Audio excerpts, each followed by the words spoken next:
મોરબીની 40 જેટલી સોસાયટી તેમજ આજુબાજુના 12 જેટલા ગામોમાં છેલ્લા 3 મહિનાથી અપૂરતું પાણી મળતું હોવાની ફરિયાદ ઉઠવા પામી હતી, જેને લઈ થોડા દિવસ પહેલા જ ધારાસભ્ય કાંતિ અમૃતિયાને રજૂઆત મળી હતી।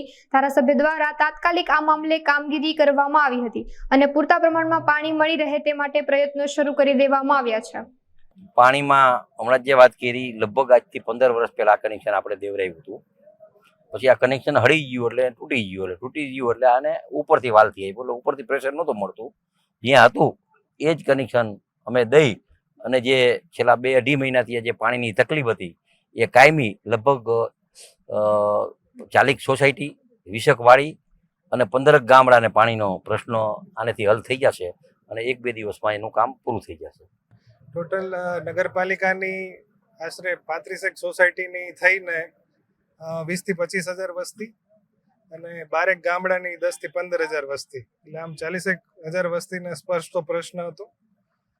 જે તે વખતે મેન્ટેનન્સમાં આમ આ કનેક્શન છે અહીંયા 16 વર્ષથી છે, 16 વર્ષથી જે રીતે ચાલતું હતું એમ જ ચાલતું હતું। જે તે વખતે અંદાજે જાન્યુઆરી-ફેબ્રુઆરીમાં મેન્ટેનન્સમાં કનેક્શન છે નીચેની બદલે ઉપરથી થયું અને એના લીધે જે પ્રેશર ઘટતા આ પ્રશ્ન સર્જાયો કે છેવાડાના વિસ્તાર સુધી પાણી પહોંચતું નહોતું। એના લીધે આપણે ફરીથી જે રીતે હતું એ રીતે અત્યારે કરી રહ્યા છીએ।